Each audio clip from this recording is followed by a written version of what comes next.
첫날 시험 마치고 집에 가는 길에 듣는 행정쟁송법. 수강생 여러분 안녕하세요. 윤성봉입니다.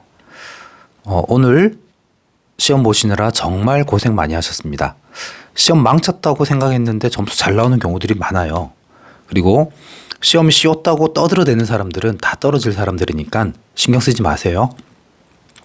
당락은 네 과목 평균으로 결정됩니다. 아직 시험 끝나지 않았어요. 많은 경우 0.1점 차이로 결정됩니다. 그러니까 지나간 건 다 잊어버리고 지금부터 내일 시험만 집중합시다. 노무사 카페 절대 들어가지 마세요. 도움 하나도 안 됩니다. 자, 대신 지금부터 저랑 집에 가는 길에 우리 행정쟁송법 한번 리마인드 해볼까요? 굉장히 빠른 속도로 진행할 거고 두 문자 위주로 진행할 겁니다. 그러니까 여러분 정신 바짝 차리고 지금부터 시작하겠습니다. 행정쟁송법 전체 구조는 항당 민기 행심, 그리고 항고소송은 소가심판. 자, 취소소송부터 가볼까요? 취소소송 첫 번째 소송 요건 보겠습니다. 소송 요건은 소송이 적법한가의 문제이고 법원의 직권조사사항이죠. 먼저 대상적격, 취소 소송의 대상은 처분 등입니다. 19조. 그럼 여기에서 처분이라 하면 2조 1항 1호에 나오죠. 적극적 처분은 행구법, 공법과 이에 준하는 행정작용입니다. 우리 판례는 처분에 대해서 공권, 관행불법, 행정규칙 혹은 법령상 근거가 없다 하더라도 그 행정작용으로 인하여 상대방의 권리 의무에 직접 영향을 미치면 처분이라고 하고 있습니다. 그럼에도 불구하고 여전히 처분인지 여부가 불분명할 때는 어떻게 한다? 불상인 예규 이렇게 봅니다. 거부처분은요. 우리 판례가 거부처분이 성립하기 위해서는 공법 변신, 여기에서 신청권은 추상적 응답 신청권이죠. 이 신청권에 대해서 학설은 응대, 원대, 본 이렇게 나뉩니다. 구체적으로 한번 살펴볼까요? 보건복지부 고시, 두밀분교 폐교조례 문제가 나오면 판례 있죠. 집행행위 매개 없이 그 자체로 국민의 권리 의무에 영향을 미치면 처분이다 라는 겁니다. 자, 일반 처분은요. 불특정 다수에게 구체적으로 교육하는 처분이죠. 대표적으로 청소년 유해 매체물 결정 및 고시 처분이 있습니다. 권력적 사실행위는 얘가 어떤 예가 있나요? 폐기행위, 살처분, 강제격리, 미결수용자 이송, 교도소장, 참여 대상자 지정 및 녹음 녹화 행위라든지 비권력적 사실행위로 보이는 행정지도, 서명 공고 등이죠. 등이 나오면은 어떻게 검토한다? 그 밖에 이에 준하는 행정작용, 일원설, 이원설 또는 실체법적 개념설 혹은 쟁송법적 개념설로 나누어서 검토를 해주시면 되겠습니다. 자, 통지는요. 우리 통지 중에서 처분이 아닌 것들 있죠. 어떤 게 있나요? 공무원에 대한 당연퇴직 인사발령, 그리고 연금을 지급받고 있는 대상자에 대해서 법 개정에 의해서 연금 지급 정지가 되었다 혹은 감액이 되었다라는 걸 통보하는 거, 그리고 건강보험 직장 가입자 자격 상실 안내 통보, 이런 거는 뭐라고요? 처분이 아닙니다. 정교조 법의 노조 통보는 이건 형성적 처분이죠. 그리고 침익적 처분입니다.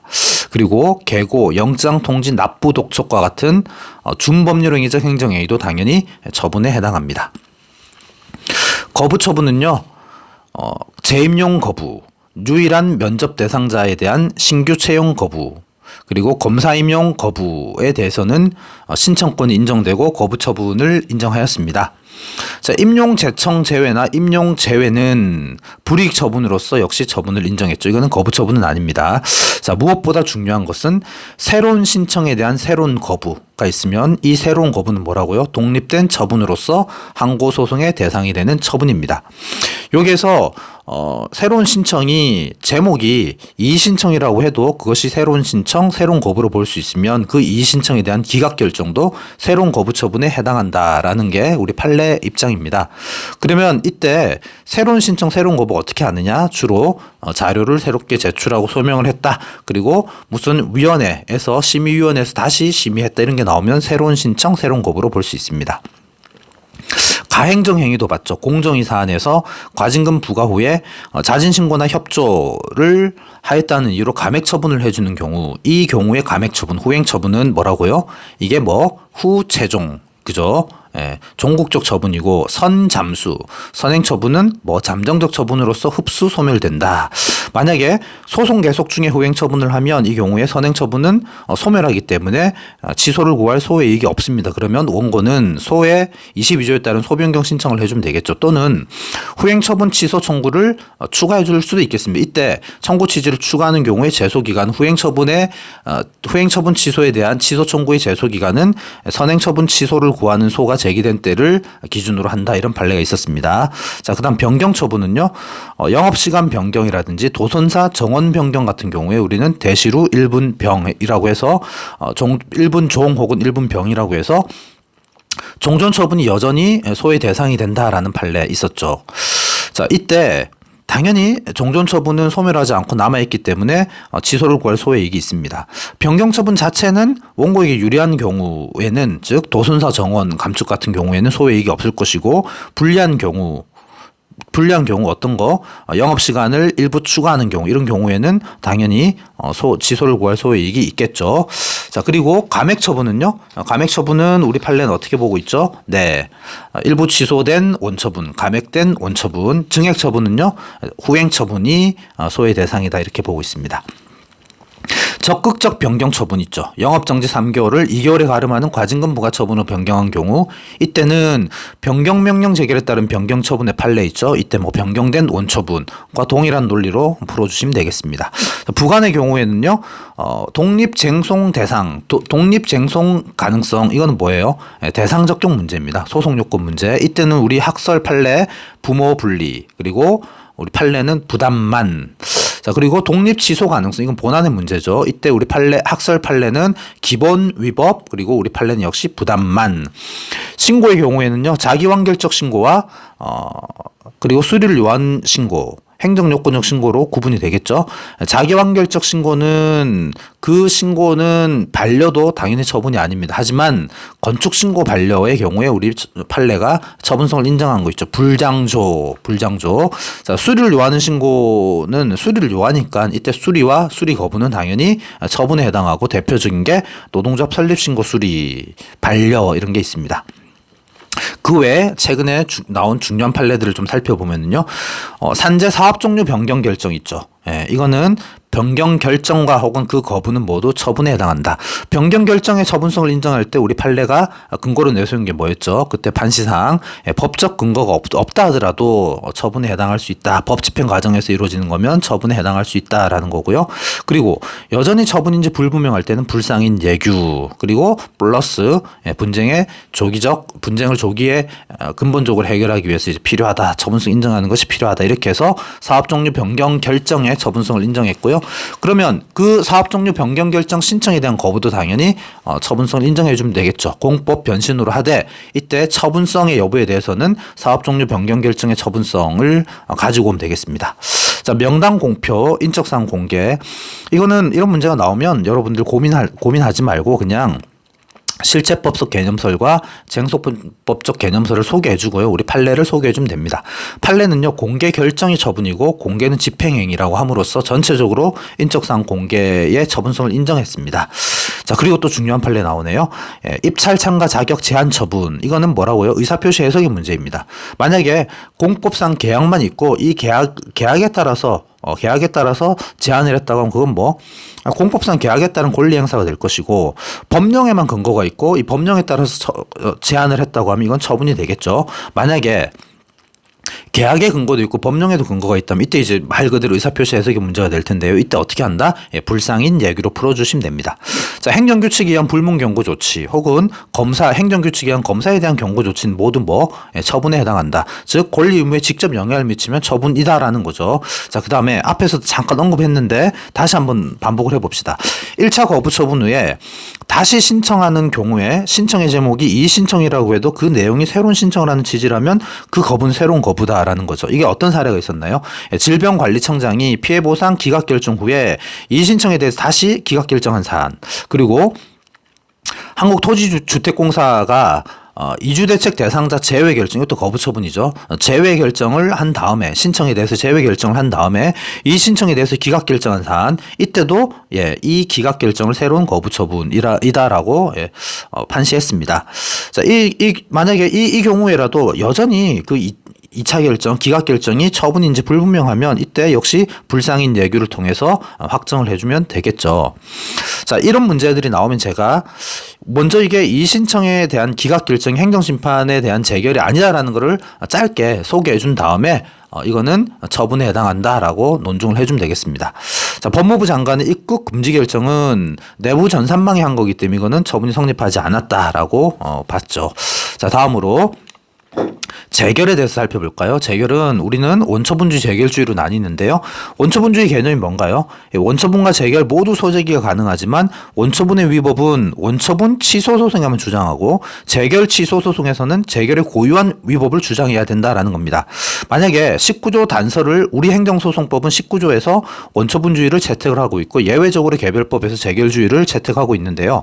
만약에 19조 단서를 위반하면 즉 재결의 고유한 위법이 없으면 어떤 법원은 어떤 판결을 한다? 네, 기각 판결을 하게 됩니다. 뭐 이걸 이제 소송 요건으로 모아서 각하 판결을 해야 된다는 견해도 있습니다.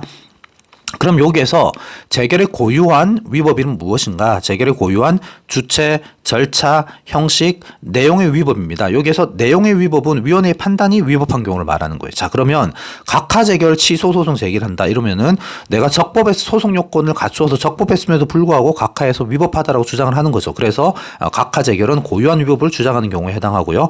기각 재결은 원처분과 동일한 재결이기 때문에 원칙적으로 재결의 고유한 위법이 없어요. 하지만 불불사의 경우에는 고유한 위법을 주장하는 경우에 해당하고요. 인용 재결은 이제 하나씩 살펴봐야죠. 첫 번째로 제3자의 행정이행이 취소 심판에서 취소 재결. 이거는 그렇죠. 제3자가 주장하는 경우에 고유한 위법을 주장하는 경우입니다. 인삼 비달고 이런 두 문자 땄는데 기억나시나요? 그 다음 제일 중요한 거 일부 취소 재결이나 변경 재결이 있는 경우 이때는요 고유한 위법이 없는 거죠. 그러면 이때 판례는 우리 소외 대상을 뭘로 해야 된다? 변경된 원처분 혹은 일부 취소되고 남은 원처분 혹은 변경된 원처분 이렇게 해야 되겠죠. 자, 학설은요 일부 취소되고 남은 원처분 또는 변경된 원처분 이런 견해가 이제 있고요. 그 다음 이게 변경된 원처분을 이렇게 해도 무방하겠죠. 그 다음 일부 취소 재결은 일부 취소되거나 남은 원처분이지만 변경 재결은 원처분을 대체하는 새로운 처분이므로 변경 재결이 대상이 되어야 된다. 이런 견해가 있습니다. 여러분 여기에서 일부 취소와 변경이 어떤 건지 구분 잘 하셔야 돼요. 영업정지 3개월에 대해서 영업정지 2개월로 바꾸는 것은 일부 취소, 영업정지 3개월을 영업정지 2개월에 가름하는 과징금 부과로 바꾸는 것은 변경 입니다. 네. 자, 다음 재결주의는요. 재결만 소외 대상이 되는 겁니다. 그래서 재결이 아닌 처분을 대상으로 소를 제기하면 각하 판결을 합니다. 여기서 재결주의에서는 재결 취소 소송을 제기하고 재결의 위법을 주장하는 거예요. 그게 재결의 위법이 소송물이에요. 원처분주의에서 재결 취소 소송의 소송물은 재결 고유의 위법이지만 재결주의에서 재결 취소 소송의 소송물은 재결의 위법. 재결의 위법은 재결의 고유한 위법도 있고 원처분과 동일한 위법도 있어요. 둘 다 주장할 수 있습니다. 그러면 재결주의를 채택하고 있는 경우는 우린 재중특감 이렇게 기억을 하고 있죠. 대표적인 게 노동위원회 판정. 그래서 이때는 중노위 재심 판정 취소 소송을 제기해야 됩니다. 진호위 처분에 대해서 다투려면 중노위로 가야 되고 그리고 소송으로 가려면 중노위 재심 판정 취소 소송을 해야 됩니다. 우리 판례는 노동위원회법 27조 1항을 재결주의로 해석을 하고 있죠. 자, 그러면 재결주의는 필요적으로 전치를 거쳐야 되겠네요. 자, 그다음 원고적격 있죠. 원고적격 12조는 법률상 이익이죠. 그래서 근간, 계직구, 낫, 일간추, 사경, 명해 이런 두 문자 기억하시면 되고요. 방어적으로 공부를 하자고요. 제3자 원고적격이 중요한데 작년에 나왔으니까 여러분 방어적으로 공부합시다. 경업자는 업자들 사이에 과당 경쟁을 위한 경영 불합리 방지, 우리 판례, 경원자 배타적 관계, 인인 소송에서는 안은 계직구 있고 침해가 사실상 추정, 밖은 입증하면 된다. 현실적 이익을 향유해야 된다. 이런 내용들이 있었네요. 자, 협의의 소외 이익은요. 역시 현실적 이익 내지 필요성, 권리보호 필요죠.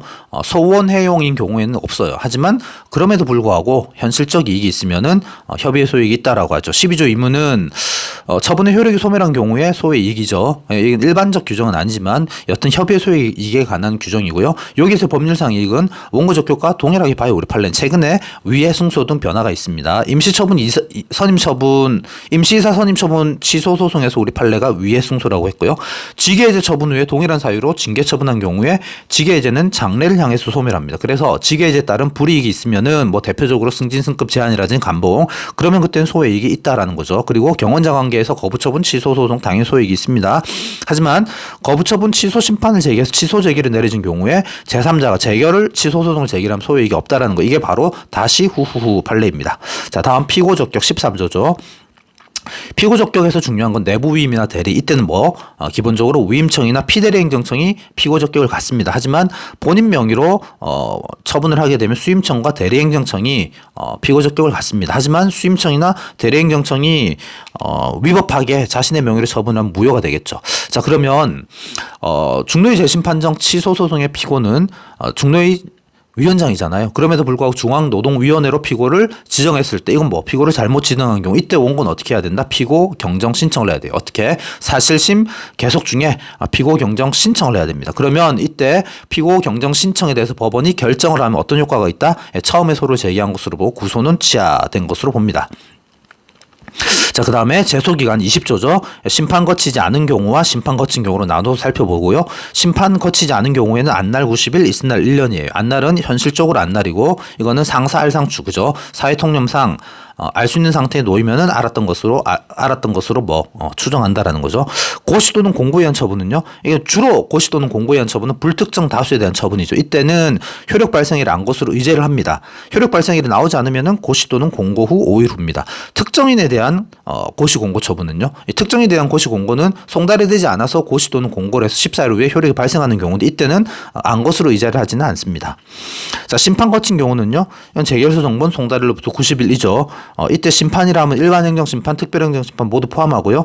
자, 그리고 필요적 전치에 따라서 전치를 거친 경우는, 혹은 임의적 전치에서 내가 심판을 거친 경우, 혹은 법령상 금지되어 있지만 잘못 알려서 거친 경우 모두 해당됩니다. 자, 그리고 필요적 전치는 제소기간은 적법해야 되는데, 이건 어떻게 법원이 독자적으로 판단합니다. 자, 오고지 불고지 효과는 심판에만 적용되고 소송에는 적용되지 않는데, 이것도 챙겨야 되겠죠. 자, 필요적 행정심판 전치 18조인데요. 임의적 전치가 원칙이고 예외적으로 필요적 전치를 채택을 하고 있는데, 필요적 전치는 소송 요건이고 직권 조사 사항입니다.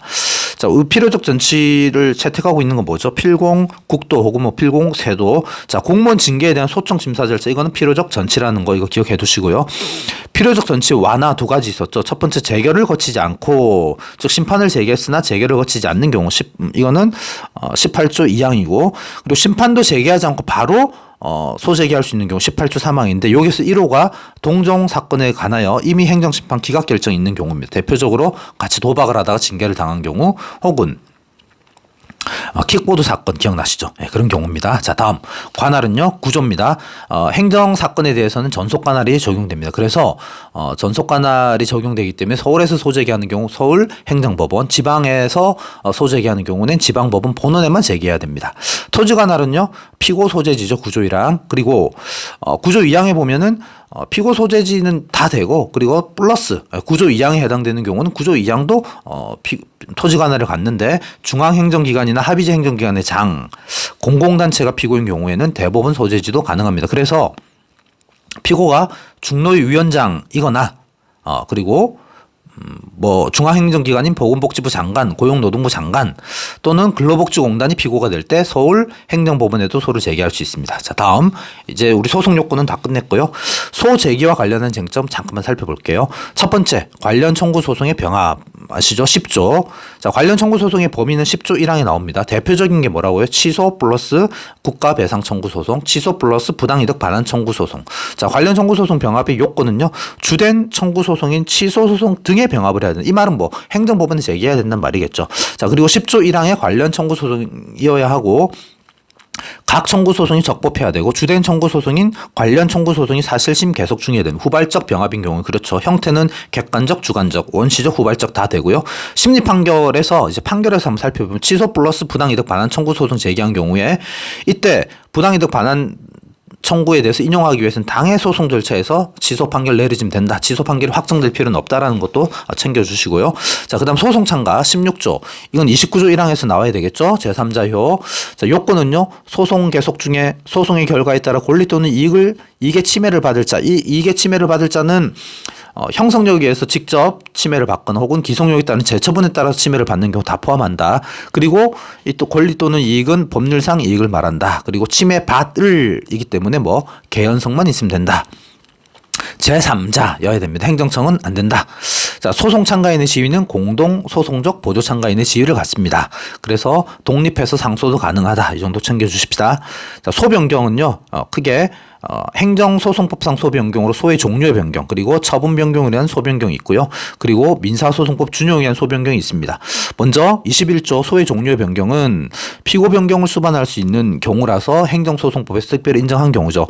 요건은 사기상신, 원고에 신청이 있어야 되고요. 효과는 처음에 제기한 때 제기한 것으로 보고 구소치하, 신소제기. 자, 그리고 어떤 경우 당버탕 혹은 항버당 이런 경우 있죠. 이런 경우에는 소 변경을 해줘야 된다라는 게 있었죠. 구체적으로 어떤 경우가 이제 해당이 되었는지 한번 생각해 볼까요? 예를 들어서 명예퇴직 법관에 대해서 결정을 했습니다. 그런데 수당액이 부족해서 차액을 신청했는데 거부를 했습니다. 이때 당사자 소송 제기하면 되는데 항고 소송 제기한 경우.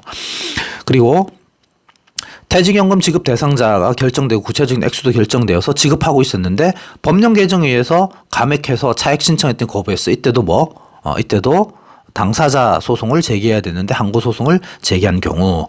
건강보험 자격 상실 통보를 하면 이건 당사자 소송 제기해야 되는데 항고 소송 제기한 경우. 이때는 뭐 소의 종류의 변경을 해주면 된다. 처분 변경으로 인한 소변경은 청구의 기초의 변경이 있을 수 있으므로 행정소송법에서 특별히 인정하고 있죠. 요건은 사육신, 역시 신청이 있어야 되고요. 신청을 해서 소변경 인정되면 전치 요건은 충족된 것으로 본다. 소송 계속 중에 처분 변경이 있어야 되겠죠. 자, 그 다음에 민사소송법 준용에 의한 소변경은 처분 변경을 전제로 하지 않고 소송의 종류의 변경을 전제로 하지 않는 경우, 예를 들어서 일부 취소를 구했다가 전부 취소를 구하는 경우, 이런 게 있죠. 그 다음에 민사와 항고소송 간의 소변경에 대해서는 견해 대립이 있습니다. 부정설은 이거는 동정 절차가 아니다. 그리고 피고 변경이 있을 수 있다라는 논거. 긍정설은요, 실질적으로 동일하다. 권리구제 측면에서 바람직하다. 판례는요, 최근에 긍정했죠. 민사에서 항고로. 자, 이때 소제기 재소기경과 관련해서는 처음에 제기했을 때 제기한 것으로 본다는 재심 판례가 있었습니다. 가구제 볼까요? 30조 침입적 처분에 대해서는 집행정지죠. 의의, 요건, 본처, 회복, 긴급, 공백, 내용 중에서 효력 정지, 집행정지, 절차정지, 효력정지는 보충적이다. 보배너조 통조 입찰청과 자격 제한 처분 등은 침입적 처분이므로 집행정지로 들어가야 되겠죠. 거부처분은요, 집행정지에 대해서 거부처분에 대한 가구제 수단은 먼저 집행정지가 가능한지 살펴봐야 되는데요. 긍정설, 사실상 구속력, 부정설, 없었던 상태 불가하다. 그리고 23조 6항이 30조 1항만 준용하고 2항은 준용하지 않는다. 제한적 긍정설, 법적 이익이 있는 경우에 인정하자. 판례는요, 부정합니다. 왜? 신청에 이익이 없다라는 겁니다. 그러면 민사집행법상 가처분 준용 여부에 대해서도 검토를 해야 되겠죠. 긍정설 8조 2항, 부정설 23조가 가처분 배제하는 거다. 그리고 우리는 본안에 해당하는 의무이행 소송 등이 없다라는 거고요. 권력분립에 반한다라는 거죠. 제한적 긍정설, 집행정지로 권리구제가 되지 않는 예외적인 경우에 인정해야 된다. 우리 판례는요, 부정합니다. 항고소송은 8조 2항에도 불구하고 민사집행법상 가처분 준용하지 못한다라는 거죠. 자, 심리에서 처추변 볼까요? 처추변은요, 소송 계속 중에 행정청이 처분의 적법성을 유지하기 위해서 내용의 하자를 제거하기 위한 겁니다. 허용 여부에 대해서 긍부, 제한적 긍정 이렇게 있죠. 긍정설은 상대방 보호, 부정설은 분쟁의 이례적 해결, 제한적 절충설은 조화, 판례는 제한적 긍정입니다. 기사동. 자, 허용 범위는 객관적 범위 기사동, 시간적 범위 처분시, 가능 시점은 뭐 사실심, 변론 종결시까지. 효과, 처분 사유 추가 변경을 하면 추가 또는 변경된 사유로 심리 판단할 수 있다라는 겁니다. 기사동의 내용은 잘 아시죠, 여러분? 법률적 평가 이전에 법률적 평가 이전에 구체적 사실의 차관하에 그 기초가 되는 사회적 사실관계가 기본적인 면에서 동일한지 여부를 가지고 판단합니다. 자, 판결로 볼게요. 판결의 종류. 사정 판결은요, 28조. 요건은요, 취소 소송, 그리고 처분이 위법, 취소하는 것이 공공복리에 부합하지 않아야 됩니다. 공공복리에 적합하지 않아야 됩니다. 공공복리 현저히 저해해야 됩니다. 자, 주장 및 입증과 관련해서 우리 판례는 당사자가 명백한 주장을 하지 않아도 일견 기록에 나타나 있는 사실을 기초로 판단 가능하다라는 게 우리 판례 입장입니다. 자, 일부 취소 판결에 있어서 근거는요, 4조 1호의 변경, 이걸 일부 취소로 보는 거죠. 그럼 일부 인정 기준은요, 분리 취소 가능성, 그죠? 분리 취소 가능성, 외가특 기억나시죠? 외형상 하나의 처분이라 하더라도 가분적이거나 처분의 일부가 특정되는 경우, 그러면 이때는 일부 취소하면 그 취소된 부분에 대해서만 효력을 미친다라는 거고요. 가능한 경우 우리 금전, 운전 정보 받고요. 불가능한 경우 재량행위. 판례가 뭐라고 하죠? 재량권 일탈량령으로 위법한 경우 전부를 취소할 수밖에 없고 처분 중 일정 범위를 초과하는 부분을 취소해서는 아니 된다라는 판례 잘 기억해 둡시다. 공정위사는 조금 다르죠. 그죠? 여러 개 위반 행위를 하나의 처분을 하고, 그리고 위반 행위별로 부가금액 산정이 가능할 때 일부만 위법하면은 그 부분만 취소할 수 있다라는 거. 자, 그리고 재량 행위에 대해서 일부 취소 판결이 불가능하지만 기속 행위를 하더라도 금액 산정이 안 되면 불가능합니다. 법원은 일부 취소 판결할 의무가 있다라는 거고요. 자, 판결의 효력 볼게요. 기판력, 이거는 확정 판결의 후서 법원에 대한 구속력이에요. 법적 안정성을 위해서 존재합니다. 범위는요, 객관적 범위는 판결 주문에 나타난 소송물에 관한 판단이에요. 시간적 범위는 사실심 변론 종결. 작용은 동일, 성결, 모순관계. 취소 판결과 국배 문제 기억나시죠? 취소 소송, 소송물인 처분의 위법성과 국가배상 성립 요건으로서의 법령 위반이 동일한지, 동일해서 성결 문제 되는지 여부에 따라서 이게 취소 판결이 국가배상 청구 소송에 기판력이 미치는지 견해 대립이 있죠. 학설, 긍정설도 있고 부정설도 있고 제한적 긍정설도 있고 판례는 분명하지 않다. 기속력, 의는 실수, 기억나시죠? 실수, 내용, 반재결, 재처분 의무는 거부처분, 재처분도 있지만 30조 3항에 따른 제3자 횡령에 의해서 신청에 따른 처분을 절차자로 취소하는 경우도 있습니다. 결, 이거는 원상회복. 내용은요, 내용은 반복 금지랑 재처분이 동일해요. 내용을 보면 기본적 사실관계에 동일하지 않는 사유로 또는 처분 이후에 새로운 사유로 재처분 혹은 반복 가능하다는 거고요. 절차는 형식으로 위법했다라고 하면 뭐요? 시정에 하면 위법이 아니라는 거죠. 범위에 있어서 주객 시 중에서 객관적 범위는 판결 주문 및 판결 이후에서 판단한 개개의 위법 사유입니다. 이게 기판력과 다르죠. 시간적 범위는 처분시입니다. 기속력에 반하는 처분은 무효고요. 그럼 기속력 실효소 확보 방안은 간접강제 34조 있죠. 자, 이때 간접강제는 30조 이항의 재처분 의무 위반했을 때입니다. 자, 이렇게 취소 소송 살펴봤고요.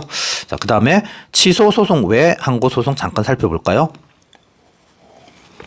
무효 확인 소송에 있어서 무효인데 취소 소송 제기한 경우는 어떻게 하죠? 인용해야지. 무효를 선언한 의미의 취소 판결. 만약에 취소 소송 제기했는데 소송 요건 갖추지 못해서 소변경 해야 되겠죠. 취소 사유인데 무효 확인 소송 제기했을 때 이거는 무효 확인 소송 요건 갖춘 경우에 이건 기각인 거잖아요. 무효가 아니니까. 그래서 이때 소변경 필요설과 취소 판결설이 있습니다. 우리 검토는 뭐 소변경 해줘야 된다. 판례는요, 뭐 무효확인 소송에 취소를 구하는 취지는 포함되어 있다라고 해서 판례에 대해서 뭐 취소 판결설로 해석하는 교수님도 계시고 또 그렇지 않은 경우도 계신다. 자, 무효확인 소송에서 제일 중요한 건 보충성입니다. 보충성 문제가 나오는 거는 어떤 상황이냐면 무효인 처분에 따라서 뭐 금전을 납부한 다음에 그 납부한 금전을 돌려받기 위한 경우예요. 이때 부당이득 반환 청구 소송이라고 하는 직접적인 구제 수단, 이행 소송이 있음에도 불구하고 곧바로 무효 확인 소송 제기할 수 있는지 문제이죠. 긍정설, 보충성 긍정설, 남소 가능성 근거로 부정설, 그다음 판례는 뭐 보충성 부정설입니다. 그죠? 원래는 보충성 부정했다가 바뀌었잖아요. 이 견해를. 판례 놓은 거 뭐예요? 민항기 명학. 민항기 명학 뭔지 안 떠오르면 찾아보세요. 자, 무효 확인 소송에서 취소 소송 규정 준용하지 않는 것 전제 4강. 자, 부작위. 대상은 신상의부. 제소기간 20조 준용합니다. 어떤 경우? 심판 거친 경우. 부작위 위법 확인 소송 제기했다가 거부처분 취소 소송으로 변경한 다음에 다시 주의적으로 거부처분 취소, 예비적으로 부작위 위법 확인을 병합한 경우, 이때 예비적으로 병합한 부작위 위법 확인 소송의 제소기간과 관련해서 우리 판례는 부작위 위법 확인 소송이 보충적 성격이 있다는 거예요. 그래서 거부처분 취소 소송에는 부작위 위법 확인을 구한 취지가 포함되어 있다. 따라서 최초에 부작위 위법 확인 소송이 제소기간을 준수했으면 그 이후에 이렇게 거부처분 취소 소송으로 교환적 변경 후에 다시 주의적 거부 플러스 예비적으로 부작위 위법 확인을 병합하는 추가적 병합을 했을 때 마지막으로 병합했던 부작위 위법 확인 소송도 제소기간 준수했다 이렇게 보죠. 자, 그다음에 심리와 관련해서 절차적 심리설과 실체적 심리설로 나뉩니다. 자, 절차적 심리설은 부작위의 성립 여부만 심리하는 거고, 그래서 부작위 성립하면 곧 위법하다. 실체적 심리설은 원고에게 실체적 요건이 원고가 충족했는지 여부를 따져서 충족했음에도 불구하고 부작위했으면 위법하다 이런 거예요. 판결은요, 부작위 위법 확인 소송도 기속력에 따른 재처분 의무와 간접 강제를 준용을 합니다. 하지만 우리 판례는 절차적 심리설은 부작위가 성립하면 곧 위법, 그리고 의무는 응답 의무. 그래서 부작위 위법 확인 판결 이후에도 응답만 하면 되기 때문에 거부처분 하더라도 기속력에 반하는 것이 아니고, 따라서 간접 강제 못합니다. 자, 의무행 소송은 41분 이내 다 판례 부정, 우리 검토는 해석론 부정, 입법론으로 도입 필요, 이때 가구제 수단은 가처분. 넘어갑니다. 당사자 소송은 다른 소송과의 구별이 중요합니다. 먼저 민사소송과의 구별. 실익은요, 전속관할 심리 절차. 기준은요, 공법상 권리이냐, 사법상 권리이냐. 우리 판례는 그 소송물의 전제가 되는 법률 관계가 공법 관계면 당사자, 아니면 민사 이렇게 이제 보죠. 자, 부가세 환급세액 청구 소송은 학설과 판례 모두 당사자 소송으로 봅니다. 반면에 왜냐하면 이거는 공법상 그 부가세 법령에 의해서 직접 발생하는 공법상 권리 의무라는 거고요. 반면에 과세처분 무효를 전제로 한 국가 부당이득 반환 청구 소송은 우리 판례는 뭐라고요? 민사 소송으로, 학설은 당사자 소송으로 봅니다. 국가배상 청구 소송도 판례는 민사, 학설은 당사자. 됐죠? 자, 항고 소송과의 구별이 제일 중요해요. 당사자 소송에서 기준은요, 개념에서 나와야지. 항고는 대상을 처분 또는 부작위, 피고는 처분을 행한 행정청, 당사자 소송은 법률관계, 공법상 법률관계, 피고는 법률관계 한쪽 당사자, 주로 행정주체가 되겠죠. 특히 급부 청구에서 항고와 당사자 구별하는 게 중요하죠. 판례는 행정청의 인용 결정에 의해서 구체적 청구권이 발생하면은 항고 소송, 법령에 의해서 곧바로 구체적 청구권이 발생하면 당사자 소송. 대표적인 경우는 공무원연금법상의 급여는 행정청의 인용 결정에 의해서 구체적 청구권, 당사자 대상 및 구체적 청구권, 금액 결정되기 때문에 이때는 거부를 대상으로 항고 소송 제기하라는 거고요. 자, 당사자 소송의 대표적인 예는 법관 명예퇴직 대상자 명예퇴직과 관련해서 명예퇴직 대상자 결정은 처분이지만 결정이 되면 금액은 법령에서 곧바로 구체적 청구권이 발생하기 때문에 바로 당사자 소송 제기하면 된다라는 겁니다. 그러면 이제 이렇게 문제를 따져봐야지. 당사자 소송을 제기했음에도 불구하고 항고 소송을 제기한 경우 적법한가 부적법 시 갑이 취할 조치. 이건 뭐라고요? 이거는 어떻게 하면 되죠? 얘는 법관 명예퇴직 수당, 공무원연금법, 법관 명예퇴직 수당 청구를 항고 소송으로 제기했다. 그다음 공무원연금법 지급 대상자 및 구체적 금액을 결정받아서 지급받고 오다가 법령 개정에 의해서 금액이 감액됐다. 이런 경우는 뭘 청구를 해야 된다? 당사자 소송 제기해야 돼. 그럼에도 불구하고 항고 소송 제기하면 부적법하다. 그러면 이때는 적법한가 물어보면 항고 소송의 대상이 되는 처분에 해당하는지 여부를 따져주면 됩니다. 물론 항고 소송과 당사자 소송 구별도 추가적으로 검토해주면 됩니다. 자, 갑이 취할 조치는요, 소의 종류의 변경. 법원이 취할 조치는요, 원고의 고의 중과실이 없고 그리고 법원이 관할이 있으면 심리 판단, 단 소변경이 필요한 원고라 하여금 소변경 하도록 하여. 항고와 당사자 사이인 소변경 필요하겠죠. 그렇지만 어차피 소변경 하더라도 부적법하게 될 경우라면 그냥 바로 각하합니다. 관할이 없으면요, 이송. 그죠? 이것도 역시 어차피 이송해도 부적법한 경우라면 각하합니다. 자, 자, 그리고 문제를 이렇게 낼 수도 있는데 적법한가 부적법시 가비치할 조치 이렇게 낼 수도 있는데 누구를 상대로 어떠한 종류 행정소송을 제기해야 돼? 이것도 뭐 똑같아요. 첫 번째로 어떠한 종류 행정소송의 종류를 검토를 해야 돼. 이때는 뭐 항고와 당사자 구별부터 검토를 해줘야 되겠죠. 구별은 어떻게?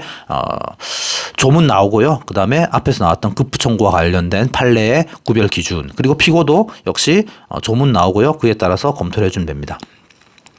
당사자 소송의 피고는 누구라고요? 법률관계 한쪽 당사자, 주로 행정주체, 사인도 되지만 자 그러면 일반적으로는 뭐 예를 들어 법관 명예퇴직 이런 거 이거는 이제 처분을 할 땐 법원 행정처장이지만 당사자 소송으로 가면 대한민국. 반면에 공문연금관리공단은 뭐 공단 자체가 행정주체이자 행정청이 되기 때문에 당사자 소송 피고도 공단이 된다.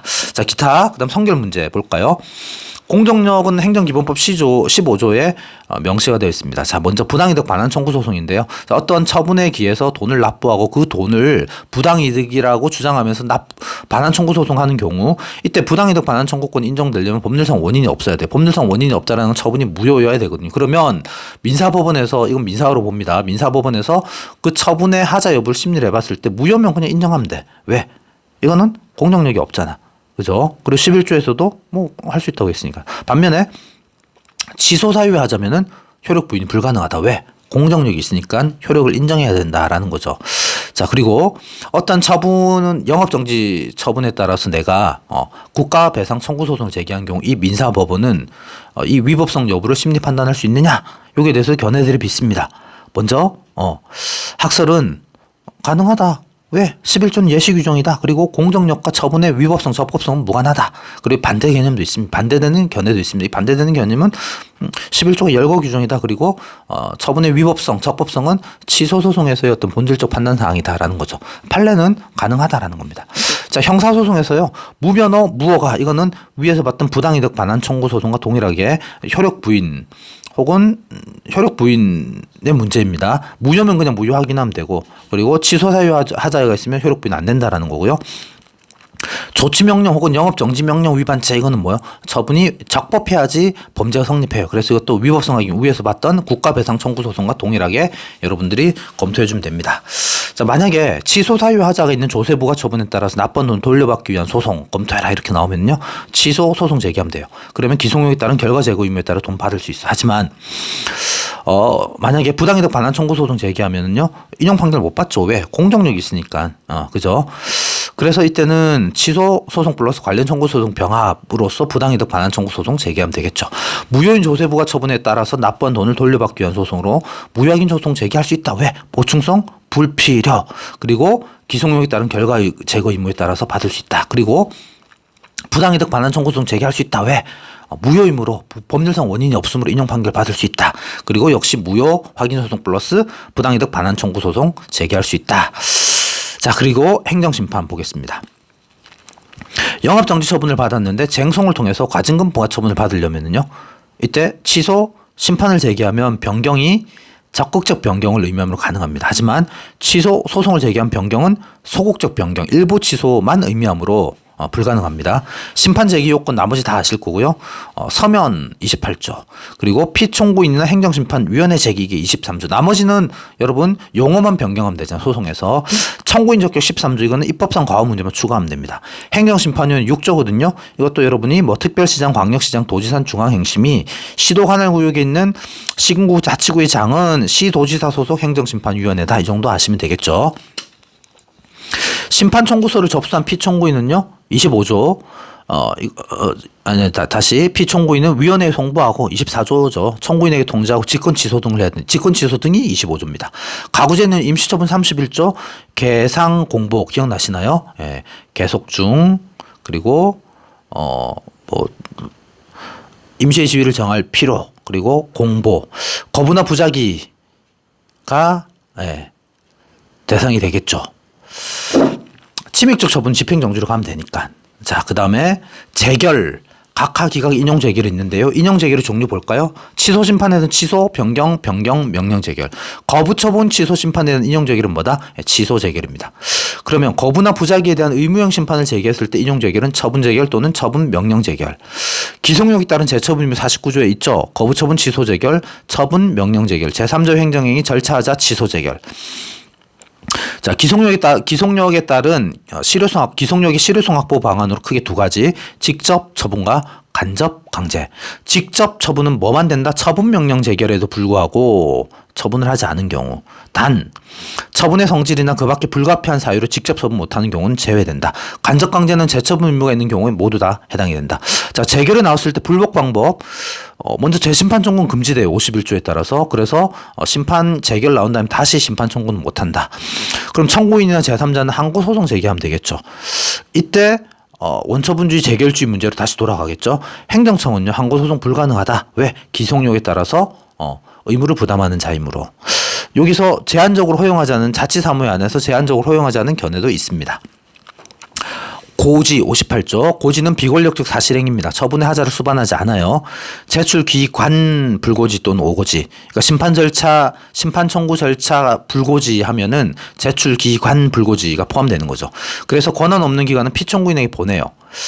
자, 그리고 권한 없는 그 기간에 제출되었을 때 심판 청구한 것으로 본다. 이게 23조 사항에 있습니다. 그리고 행정심판 청구 기간에 대한 불고지 또는 오고지가 있으면 27조 5항 또는 6항에 따라서 해결하면 됩니다. 자, 여러분, 제가 너무 급하게 하느라고 발음이 조금 꼬였을 수도 있는데요. 잘 알아들으셨죠? 만약에 두 문자 기억이 안 나, 그럼 여러분 빨리 집에 가서 확인해 보십시오. 여러분 이제 40분 정도 지금 경과했네요. 집에 도착하셨나요? 네. 도착하시면 씻고 조금만 더 쉬었다가 다시 공부합시다. 물론 이제 각자 가장 효율적인 방법을 취하겠지만, 뭐 자고 일어나서 공부를 할 수도 있겠지만, 여튼 조금만 더 고생합시다. 절대 포기하지 말고요. 앞서 말씀드린 것처럼 4과목 평균으로 당락은 결정됩니다. 마지막 이하 여백 쓸 때까지 여러분 절대 포기하지 말고 최선을 다해서 후회 없이 공부해 보도록 합시다. 제가 여러분 마지막 순간까지 열심히 응원하도록 하겠습니다. 화이팅! 여러분 끝까지 화이팅입니다.